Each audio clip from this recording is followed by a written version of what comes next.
Okay, good morning. Umpisahan lang natin ang araw na to ng magandang araw sa inyong lahat.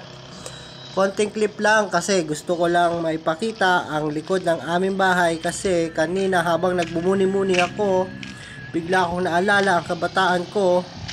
Kaya kinuhan ko na rin ito ng video para lamang ma-share sa inyo at makapag-upload na rin kay YT.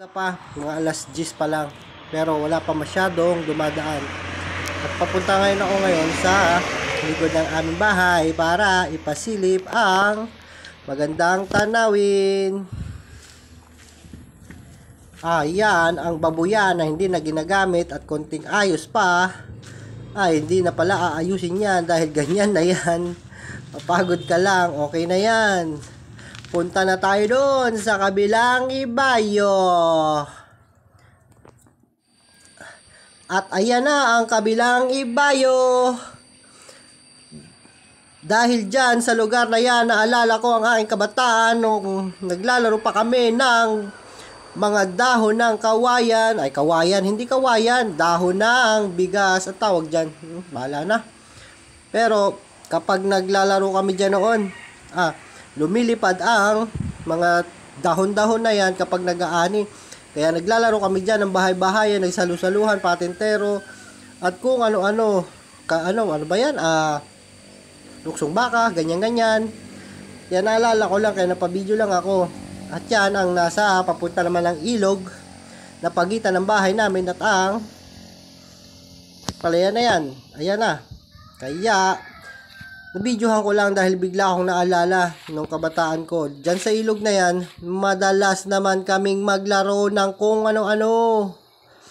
Kagaya ng pagbabangka-bangkaan. Gagawa kami mga tulay-tulay na gawa-gawa lang namin bilang mga bata. Nagagawa ng balon-balon, tulay. Luksong baka pa rin sa tubig. Naliligo kami dyan noon. Magpapalalim kami ng isang parte ng lupa at doon kami maglalaro, magtatampisaw. Magpapaagos ng bangka-bangkaan ng paulit-ulit at magpapaagos ng mga tsinelas papunta doon sa kabilang malayo-layo din yun. Kulitan, sumpitan, batuhan. Ops, bye-bye. Anong babay? Hindi pa tapos. Magandang araw. Nahulaan nyo ba kung anong langgam ito? Kamukha lang naman ng langgam na ito ang bida sa Ant-Man. Tama nga ba kung siya yung bida?